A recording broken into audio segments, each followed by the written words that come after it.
BKL Nightly post-game report. We are live as the Bills just got done losing to the Atlanta Falcons 24-14. My name is Thad Brown. Caleb Carr, Rachel Liebert will join me as the night goes on. We will also dip into Bills press conferences. Josh Allen, Sean McDermott, both expected to speak before the night is over here. We're going to take you right up to 11 o'clock talking about this game.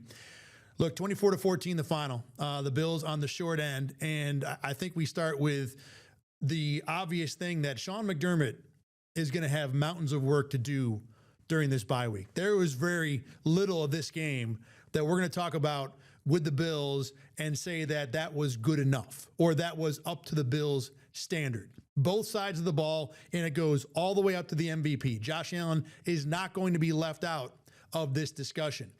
I think we can start with the defense because that's where the game went wrong at the beginning. Now, look, yes, there are guys who are missing. Matt Milano did not play in this game. Christian Benford was in and out early. Terrell Bernard did not play the second half. But when the Bills had the majority of those guys, or at least were healthy enough at the start of this game, Atlanta rolled through this defense like they weren't even there. Bijan Robinson and Drake London had 299 yards combined at halftime. Halftime. They had a great game at halftime. And if it weren't for Drake London's dangling toe grabbing the white about 18 inches before a touchdown, the Bills would have allowed 28 points in the first half. All of that is not excusable. I don't care that you're on the road. I don't care how good the weapons are on Atlanta's side, and we talked about it all week long. Drake London and Bijan Robinson and Kyle Pitts, who was mostly invisible in this game, are ridiculous athletes. These are the kind of elite weapons on the outside that every single team in the NFL dreams about. That being said, the Falcons essentially have a rookie quarterback, Michael Penix making his 8th start, and you saw the difference he made, or the difference that made in the second half when the Bills were able to shut down a lot of what the Falcons were trying to do and give Bobby Babich and what was left of the defense credit for that. But in the first half, it didn't matter. In the first half, the Falcons did almost whatever they wanted. Everything was bad. Penalties, scheme, poor tackling, Cole Bishop again on the short end of a big, long running back highlight touchdown. There's not much about this defense in the first half that anyone can say anything nice about. And that's what got the Bills into the hole to begin with. So yeah, give, pat on the back for everybody involved after halftime. The Falcons scored 3 points in the second half. And that defense and the special teams gave the Bills chance after chance after chance to come back in this one. So the defense did their job after halftime. It doesn't excuse what happened in the first half or make anyone forget about it. But that was a ridiculously good effort, the old spit and baling wire scheme from what the Bills had left. We're going to dive into a couple things in the second half that went wrong, particularly with guys that you would normally trust. But give the defense credit for the effort after halftime, after they put Buffalo in a ridiculous hole in the first half. The offense has no such excuse. The offense was mostly healthy in this game.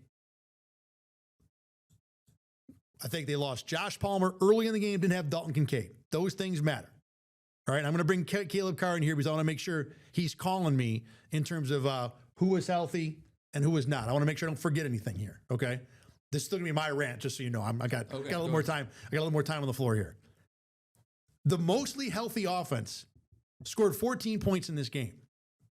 The mostly healthy offense in the second half, down a score on 3 possessions, netted 39 yards and 3 first downs. They went 3 and out twice in the second half, down a score.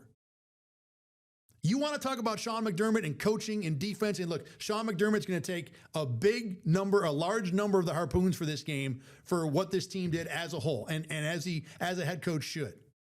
But this offense that had the majority of their pieces and what they were missing were what we would call the weakest group on the team. That would be the pass catchers, Josh Palmer, Dalton Kincaid, and they did not show up when you needed them to in the second half. And that includes the MVP, who on 4th and 2 is rolling to his left, and he chose showboat over fundamentals. And yeah, look, it's a hard play, and there's maybe 15 people in the world who can make it. Not one of them are sitting in this room right now. But you're rolling left, and you've got a wide open running back. Set your feet, throw the ball overhand, and that's probably a first down. All right, Rachel Library has joined us now too, as I've reached the end of what I want to get out here. All right, guys, I've had the floor for a little bit. Caleb, you got the first. You got in the room first. You may go ahead and speak whatever piece you have. I mean, I heard most of what your rant was, and I think you covered most of the topics. The first half just felt on all levels bad, poor. The first half just did not feel good by any stretch. You know, there were the opening drive was great, which we've seen from Buffalo a ton. They come out of the game and they look amazing, and that's what I thought the opening drive was. But from that point on, it felt like every time there was some type of momentum going, it was instantly shut down by whether it be a Bijan Robinson 81-yard touchdown where he made Cole Bishop look like a middle schooler, or whether it be Josh Allen. I believe he had an interception late in the first half. Yeah, that was the one late in the first half where you thought maybe Buffalo can get into field goal range here. Maybe they can give Prater a chance, and that happens. I mean, it's a miracle that Drake London didn't score on the final play of the second half. That would have just been the cherry on top for a bad half. There were multiple times where penalties put them in the negative, penalties put them behind the sticks, and that just continued. And then, like you said, in the second half, the defense stepped up. The defense played maybe, aside from the Jets game, the defense played maybe the best I've seen them play all year in that second half. Like, they looked very solid. Bijan Robinson still had a couple plays where it looked like he couldn't be stopped, but for the most part, they were dominant. And then the special teams, it was Rousseau, sorry. Rousseau on that special teams block on the kick.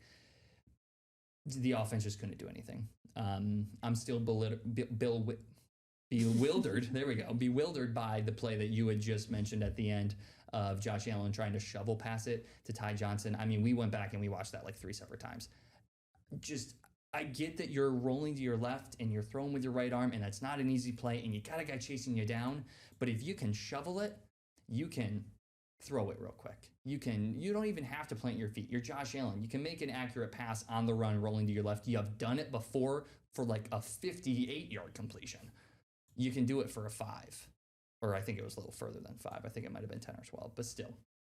Just the offense as a whole was extremely disappointing throughout the entire game, but particularly on those final few drives in the second half. All right, I believe we do have Josh Allen at the podium. Let me see if I can get that up for everybody here. How tough was it for you to get the ball downfield? Yeah, I mean, when we have opportunities, we got to convert them. Coming out in the first play, thought we had a good play there. Obviously, it worked. Didn't win. I'm sure you like to win the bye, but does the bye come at a good time? Back-to-back losses and things that I mean, it's gonna eat at me the next 2 weeks. So yeah, I mean, a lot of stuff to clean up. We'll put our focus to our next opponent and go from there. Did you hurt your hand in the first half? No. Are you playing completely healthy right now? Yeah. Josh, what's to learn from this defeat? I know it's just fresh off, but what's to learn from this? We got to take advantage of our opportunities. The ones I alluded to earlier. Some things that absolutely completely went our way, and it sucks when you feel like 2/3 of your teams, the offense and the defense, are doing their job, and you're the team not to pull your weight. It sucks. So again, gotta get in the film room and learn from our mistakes and move on. You said the other day that through the first 4 wins, you didn't feel like you guys were even at your best at that point. Now with these last 2, is there a little bit of eye-opening right now to what's going on? No, I wouldn't say so. I think it's things that we know what to improve on. Got to put in the work, and we got to do it. I went on that 4th and 3 play when you tried to flick it. You couldn't get motion in on that. Yeah, I mean, I felt backside pressure. Trying to get the ball out. Sometimes when you open it up when you're rolling to your left, that causes big hits, and just tried to get it to our playmaker. Sean last week said that you felt like the offense, he said too cute at times. Joe kind of disputed that a little bit this week, but when you look at that 3rd and 1 call to Elijah, it doesn't work. Where do you land on the idea of the offense looking too cute at times right now? Again, you run duo or throw a quick pass and you don't get it, that's a bad call too. We got to execute whatever Joe calls, and there's opportunities to be made and to be had, and we're not taking advantage of them as the players on the field. Y'all got into some great rhythm coming out of halftime. James Cook got going, and you was utilizing Ray Davis during some play action. Then y'all kind of like totally go away from it. What goes into the hot and cold with the offense? I mean, the other guys gonna get paid too. You know, they're game planning just as hard as we are, and flat out they just play better than us tonight.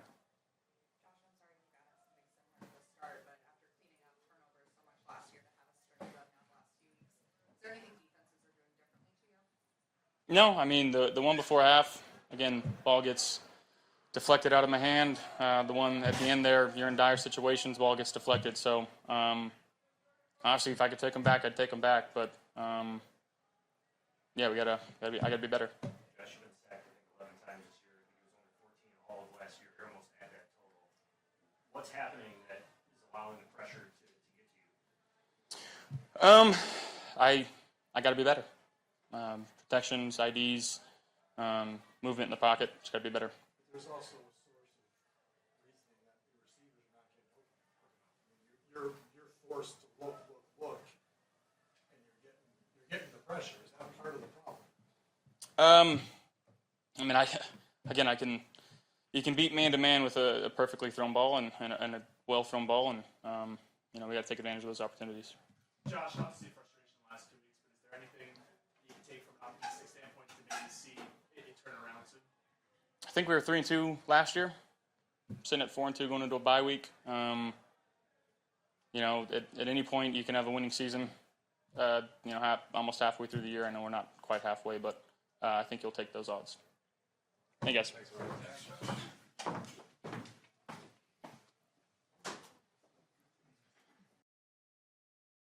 All right, Josh Allen there, talking to the media after the game tonight. Rachel, I know you've been sitting patiently.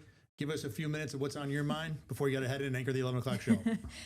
What's on my mind mostly is how much the defense gave the offense a chance, and they just could not do anything. We talked a lot about last week. When the run game's not working, what do you do? I mean, we know James Cook kind of had a little bit of stuff going there in the beginning of the second half, but other than that, I mean, the run game isn't leading your offense down the field. You're not really, except for that first drive, you're not getting the ball in the air and moving the ball down the field. So, and your defense is stepping up. Whatever they told them at halftime, I mean, for the defense, it works. They're putting them in position to win the game, and they're not doing it. So, I mean, it's clear that Josh Allen feels like a lot of this falls back on him, and not that it's just him on the offense, but it's the offense as a whole. I think that is the biggest issue of this team right now, and we just haven't seen one person, step up these last 2 weeks, or even through the first half of the season. We haven't seen, a receiver or anybody really make a difference. So, I don't know. I mean, it's Caleb and I said, at what point do we go, okay, how good is this Bills team? Because they have yet to be, like we've talked about, an opponent that is really worthwhile, except for who the Ravens were week one, and now the Ravens are no longer that team. So, I mean, it's a lot of question marks from where the rest of this season will play out for sure. You'll see Rachel Liebert on News 8 in about 20 minutes. Go anchor the news. Thanks for your contribution. And You're welcome. If you got time, come on back a little later on. All right, Caleb, let's go back into what Josh Allen talked about there. I didn't think that the first interception was deflected. You think it might have been? Well, I went back and I watched it after we heard him. I went back and I watched it. It's tough to the quick replays that I was able to find. It's really tough to see exactly, but there definitely was a guy in his face, and it definitely was a little wobbly when it got to his target. So you'd have to go back and you really have to look at a zoomed in look. Right. You'd have to look at a specific replay that's looking at that. But it definitely did look wobbly. So there's a chance.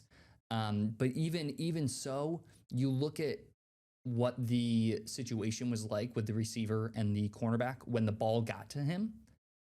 I don't think it's a completion either way. Yeah. Even if it's a clean pass, it might not be an interception because that might have caused it to be a little behind where he was aiming. But I still don't think it's a complete pass. It didn't seem like a good decision no matter what. No, We'll dive exactly. into the film on that later on, and Carl and I will talk about that, and Let's Talk Ball later in the week. Let's talk about a couple other things that he talked about here real quick. He did talk about how this loss is going to eat at him the next few days. Obviously, he won't be alone in the red, white, and blue locker room tonight. He did talk about how 2/3 of the team pulled their weight and the offense did not. And that's not fair because there were multiple groups of this team that did not pull their weight in this game, as we talked about at the top of the show. But I do give Josh a little bit of credit for, almost trying to put it on the offense. That's what you want your MVP to do. Take the blame. Even when there's blame to spread around, take it on me. I can own it. I'm the MVP. Even if Josh Allen did not play his best, he's still the MVP. He's got credit to burn there, for lack of a better term. The other thing I want to bring up quick is we criticized him for the flip. And he said, look, if I open my hips there and try and throw normally, that might open me up to a hit. It also might open up, and I don't know if he thought this, but I think he probably did. When you bring your arm back that direction, you're going back towards the rush that's coming to you. Mm-hmm. I understand all that. All it takes is a hand, and that's a fumble. Yeah. I get that, but it's also fourth down. It was still the wrong play. I'm not letting him off the hook for that. I understand. I understand why you're thinking that in the moment. Josh Allen also doesn't know how close that guy is behind him. That being said, make the fundamental play. Yeah. You can turn and let that go close enough. You don't need to wind up back here. You can make that throw overhand and make the play. And it's so tough because, this is kind of, I think this is kind of along the same lines as his response to the getting too cute question.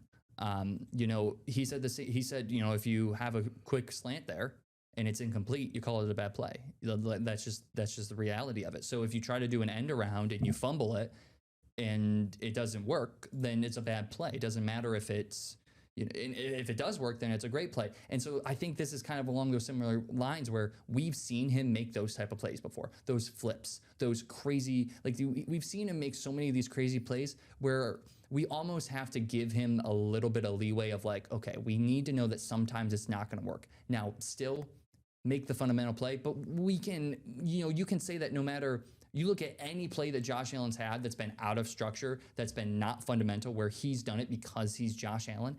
Any of those don't work, make the fundamental play. That's going to be the response that we have. Now, that's not me trying to defend him too much because I still do think that one is a little bit iffy. But the problem is we've seen him make these plays before, and we're going to see him make them again. So it kind of just draws a line of how often do you want him doing it? What situations do you want him doing it?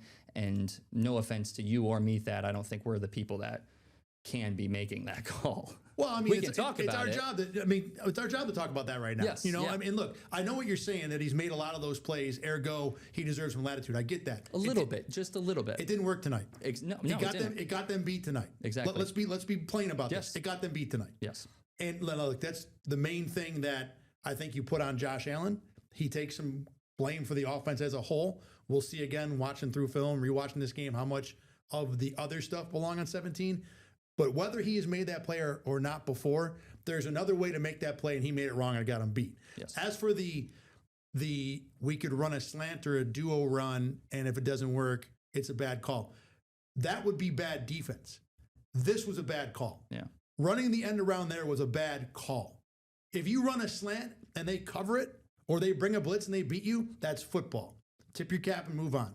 If you run number 4, who's your by far second best offensive player, into the line and they stop you, tip your cap and move on. Good defense.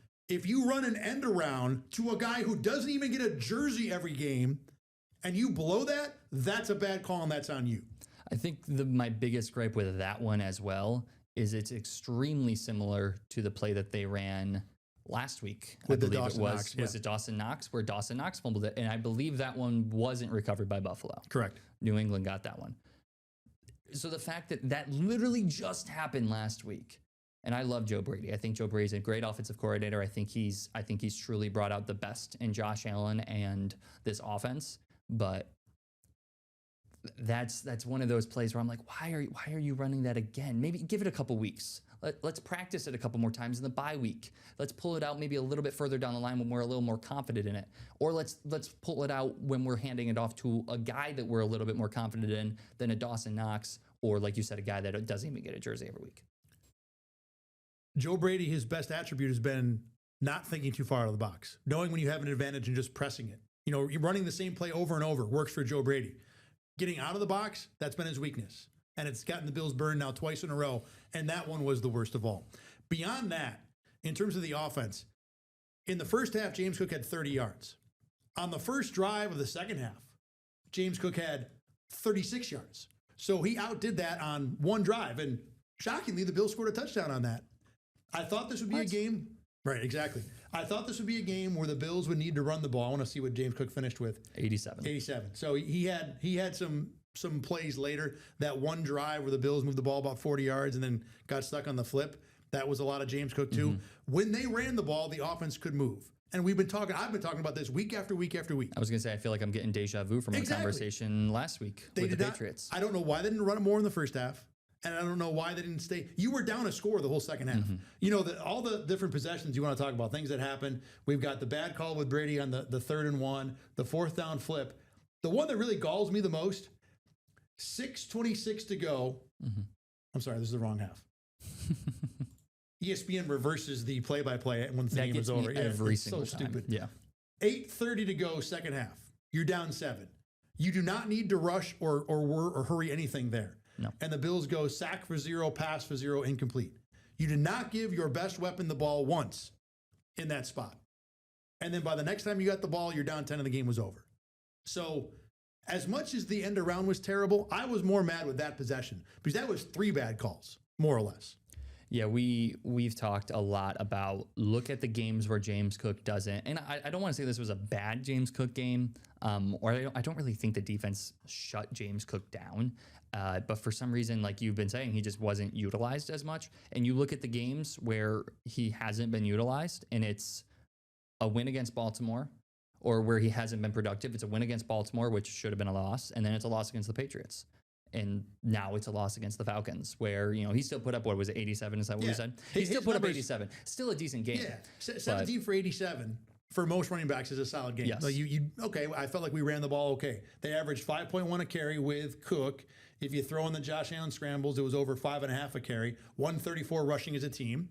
That's fine. That's good. Yeah. But then when you look at the passing, you look at that and you say, that's fine. But if you're going to win a game, then the passing also needs to be fine, at least. But it wasn't. There was no, you know, we talked a little bit about Joshua Palmer. He went out in the first quarter. He ended with 2 receptions for 60 yards, and he led the team. Now, you did mention that, you know, this is a type of offense where 2 receptions for 60 yards could lead the team on any given week. Right. But you look at the rest of, like, Khalil Shakir only had 3 receptions. Shavers had 3 receptions. Coleman had 3 receptions. For 11 yards. For 11 yards. I mean, the stat I'll throw at you is that Palmer had 60 yards in the first quarter before he got hurt. The other receivers on the team for the entire game combined for 71 yards. In the whole game. In the whole game. That's a problem. And look, here's the thing. That is a problem. I've been harping on the run game, moving the offense. I will say this. The Bills had a number of play action opportunities where it really felt like, at least watching on TV, that the linebackers bit hard to where there should be things open and then nothing was open. And that's not on the run game. That's not even on the coordinator. That's on your weapons downfield. Now, you didn't have Dalton Kincaid. You know, we got to talk about, let's do this right now. Okay. What was the impact of that today? Because, look, Dalton Kincaid is not a ridiculously good target. He's probably above average, and that's it. But above average with good play action probably moves the chains a couple times. So does Dalton Kincaid save this game for the Bills? I don't think so, but it's worth a conversation. I don't know, to your point, I don't know if it changes the game, especially early on in the game. I was like, oh, okay. Dawson Knox was making some plays. He had the good touchdown catch. He got into the area. Josh Allen made a great throw.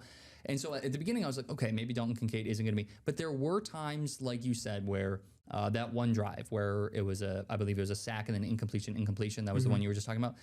On drives like that, or with the play action, there were times where I was like, I feel like this offense is stalling out, where this is the exact spot where you would see a 5-yard hitch to Dalton Kincaid, where he would turn and get 3 more yards upfield, and now you have a first down. Like, this is the exact situation, and that happened like 3, 4, 5 times. So I don't know if he changes the plays, the game, but there are definitely a number of drives in this game that him out there, I'm not going to say it's a guarantee that you extend the drive, but your chances shoot way up because he is the best target on the field in those situations. I think it's fair to say. You know, like I said, I think you can open a conversation about whether Kincaid, can flip this game a lot. That said, it still underlines the fact of how this team is built. They have to run the ball because if they don't run the ball, they don't have guys to get open, even when the run game is what we think, drawing play action to open space down the field. Let's talk about the refs for a second. That was a topic a little bit here and there, just for a minute. The Elijah Moore incompletion. That was the bad one. Is one of the more ridiculous plays you'll ever see. Yeah. That was right before Well, the Bills went punted after that, and then the interception came later on. So that was first half, late in the half, but not that late. So just the wrong call. I don't know if it changes anything. It would have kept the Bills on the field because it would have been first down, but a ridiculously bad call. Inexcusable. The Trey White defensive pass interference, I'd put in the gray area. The thing I'll say about that is the angles you saw were not the same angles the two refs saw on the far side of the field. So those guys saw something different and both threw a flag. I'm going to generally lean towards, well, if they're both throwing, then something probably there might pretty have been, egregious happened on the backside of that. There might have been a jersey pull or something on that opposite side that we couldn't see. Christian Benford on 3rd and 13. That's a hug. That's pretty straightforward. The only thing that really bothered me was Elijah Moore. So on that Elijah Moore one, do you have the play-by-play in front of you? Yes. What was it originally called? Was it originally called a catch or was it originally called an incomplete? Originally called incomplete. So it was an upheld, not an overturn. So that is the only reason why I can see why it didn't, because they talk about needing clear evidence. Now I thought from the replay that it was clear enough, but I will give the officiating crew a sliver of whatever, because that the tip of that ball was very, very close to touching, but I don't think it did. I think if you zoom in and you look at that enough times, you look at enough different angles, there's some space there. So I still think that it's an egregious call, but I will give them a little bit of credit because of the fact that, they preach you need complete evidence or whatever. I don't think that's even true lately, to be honest. I've seen calls that I feel like are not 100%, that are like an 80% overturn. To me, that's inexplicable. Yes. There's no doubt in my mind that ball never touched the ground. I don't know why it wasn't overturned. Now look, from the duration of the game, I'm not going to sit here and say a 6-yard throw to Elijah Moore changes the game. No. But that call to me was as bad as you will ever see, especially with the NFL having good angles and a inside the 2-minute warning situation where they got a free look at it. I don't have any explanation for it. Beyond that, I didn't have much of a problem with the officials. No. I thought for the most part they called things that were either appropriate or within the gray area. Let's go to the defensive side of the ball. Second half, I do want to point out that Deion Walker continues to grow every single game. He was a big part of the reason why the Bills were able to at least slow down the run. They never stopped it, but they at least gave themselves some chances. So credit to him. Greg Rousseau, the block kick, credit to him. Those guys to me were probably the only two standouts. And then James Cook when he did get a chance to run the ball. Those are the only three guys in the team that I liked out of this game. Anybody else for you, or you agree with that? I mean, kind of a gray area, but I thought Joshua Palmer played very well to start the game. Obviously, he got injured. I think he would have had a great game if he would have stayed in there. But other than that, yeah, I can't really say that there was anybody that truly, truly impressed me. All right, Sean McDermott is at the podium. Let's go to his press conference right now. I appreciate. Not good enough. Not good enough in the first half. Allowing them to be a two-dimensional offense when they hit us on some long runs, and then the receiver comes open, and so we've got to. I thought we did a good job making adjustments at halftime on the defensive side, and limiting them in the second half, and giving our offense some opportunities. Just not enough overall as a team. Special teams blocking the kick I thought was big for us. Obviously, I thought we had some momentum coming out of that, and then we had the third and short situation there with the ball on the ground. We got to be better there. So overall, opportunities just not good enough in getting the result that we want. We'll work hard at it. We got to figure it out. It's not going to be easy, but we got to figure it out. Work our tails off to get it done.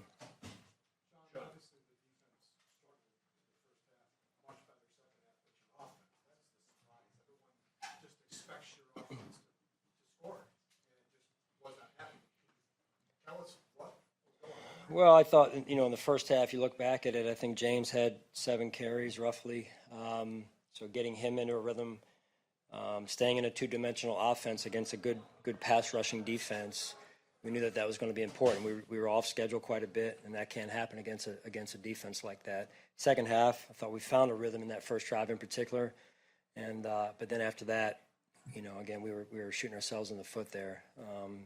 So we got to be better.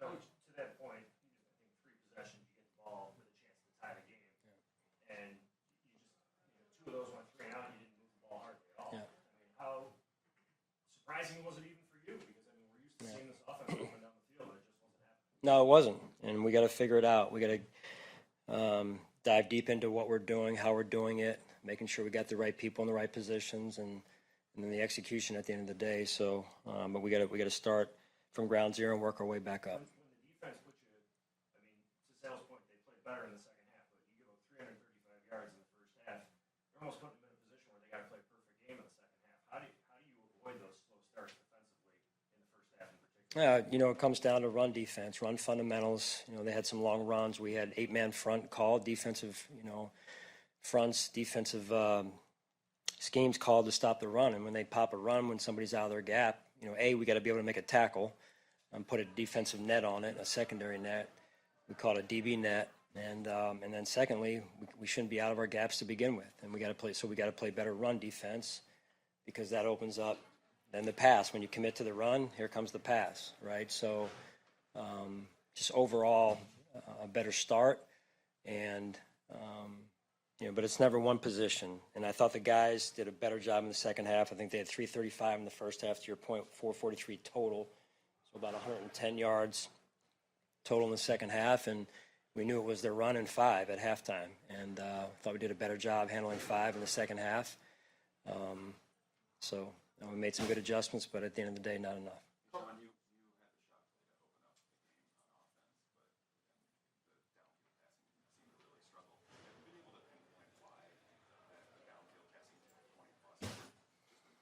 No, I mean, again, we're on the bye now. We've got to look at it. We've got to spend a lot of time looking at this thing and figuring out what's going on and fixing it. Sean, part of the, obviously he was under pressure a lot tonight. They blitzed you like crazy.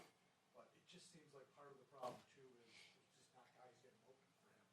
And he's holding the ball, he's getting pressure, he's running around, and there's nowhere to go with it. Is that an issue you've got to really consider here? Well, again, like I said, you have to evaluate everything to make sure that, we're looking in the right spots in terms of, the coverages we're getting and in the quarterback's progression overall.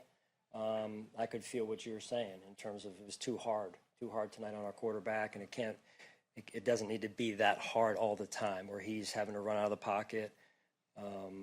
Their pressure, I thought at times we picked up the pressure, and then at other times the pocket was getting affected early. So the Russian coverage, as you know, we talk a lot about that, and it was disrupting our offense too early in the down. Yeah, he popped his calf in pregame warmups. I don't know. I have not caught up with Nate. All I heard, Nate approached me, and we were going through team warm-up there at that point, and said the DQ was out because he popped his calf. Coach, I know Coach James Cook isn't the primary third down. All right, we're going to drop out of Sean McDermott because we're just about out of time here for tonight. Caleb, we talked a little bit about the defense. What kind of an issue do you put that at when you consider, look, like Daquan Jones hurt himself before the game started? They had injury issues all night long. Yeah, and the injury issues just continued throughout the night. A couple guys came back, but even just being out for a few plays or a couple drives really hurt the team. But in totality, we've talked so much about tackling, and there were times where I thought it was getting a little bit better. Obviously, the Cole Bishop missed tackle on the sideline for Bijan Robinson ended in an 81-yard rushing touchdown. That was the worst, but there were multiple times where I thought both Bijan and Algier were maybe potentially stopped for a 1 or 2 yard gain, broke a tackle, and even though they only got 5 or 6 yards in total, you do that 5, 6, 7, 8, 9 times, that kills a team defensively, and that's what it felt like throughout the entirety of tonight. The biggest concern for me is that this Bills team tonight did all the things we've seen them do poorly for a while. Yes. They were bad at the point of attack, both sides of the ball. They could run it, didn't do it enough, didn't make the right choices when it comes to using your weapons on offense. And then the other thing that's concerning, Trey White blows a coverage, or at least looks to blow a coverage on the final drive that leads to the go-ahead, the final field goal, the put-away field goal. Now you're making mental mistakes with guys who've been here forever. So I think I'm going to end this show the same way I started it. Sean McDermott has a ridiculous amount of work to do over the bye week. Ridiculous. For a 4-2 team, too. Thank you very much, Caleb Carr, Rachel Liebert. I'm Thad Brown. Appreciate you guys watching. We'll catch you on BKL Nightly again tomorrow. Get the Rochester First streaming app today for everything you love from News 8 On Demand, plus exclusive shows you won't see anywhere else. Search ROC and download for free on Roku, Amazon Fire, and Apple TV.